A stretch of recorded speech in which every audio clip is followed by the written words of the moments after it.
Lens couvre la plupart des spécialités médicales et chirurgicales. C'est un établissement pilote des hôpitaux publics de l'Artois, qui sont constitués de 4 hôpitaux, le centre hospitalier de Lens, Béthune-Beuvry, Hénin-Beaumont et celui de Labassé. À horizon 2027, nous allons déménager dans un nouveau bâtiment pour toutes les activités de médecine, chirurgie et obstétrique.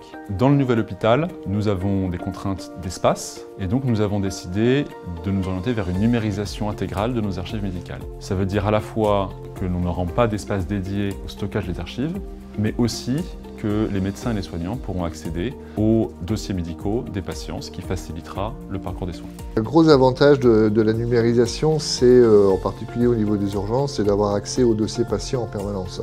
On a un gain de temps qui est très important dans la prise en charge des patients. On peut avoir des dossiers où c'est juste une consultation, on peut avoir 10 pages, ou un dossier peut être constitué de 300 à 500 feuilles, tout dépend du parcours de soins du patient. On a mis vraiment diverses organisations en place, l'organisation directe avec le flux des consultations, et après on numérise en plus de ça les fonds d'archives par ordre de priorité. Le projet de numérisation s'appuie sur la dématérialisation de 5 km d'archives médicales. Et pour atteindre cet objectif, on s'est tourné vers Kodak Alaris. Le scanner i5850S, c'est un outil qui est très simple d'utilisation, il est très rapide, très efficace. Et l'association de l'applicatif Capture Pro, qui est très ergonomique et qui nous permet d'avoir une efficacité sur la qualité d'image avec les détails, parce que vous savez qu'en milieu hospitalier, on est tenu à une réglementation au niveau des archives départementales. L'association de ces deux produits nous permet d'avoir une qualité d'image parfaite et un déversement qui est fait dans un système d'archivage électronique qui est à conservation à valeur probante et qui nous permet de réduire le délai de conservation des dossiers.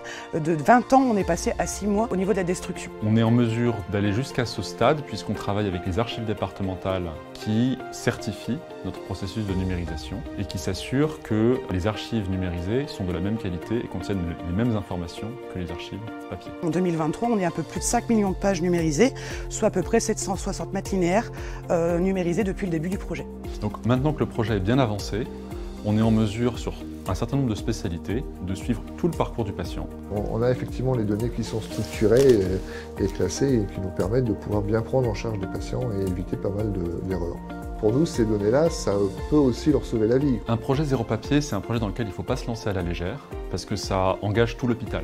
Il faut s'entourer d'experts et sur la partie numérisation des archives médicales, on a pu compter sur l'appui de Kodak Alaris, le scanner qui nous a mis à disposition et le logiciel Capture Pro, qui depuis 2020 n'ont connu aucune interruption de service. L'association et la collaboration avec Kodak s'est très bien passée et on envisage justement de partir sur un projet qui est peut-être encore plus ambitieux, de mettre une deuxième chaîne de numérisation en place. Et j'espère travailler encore en très bonne collaboration avec Kodak et surtout qu'ils nous accompagnent comme ils le font actuellement pour que notre projet arrive à terme et que notre objectif pour le nouvel hôpital soit atteint.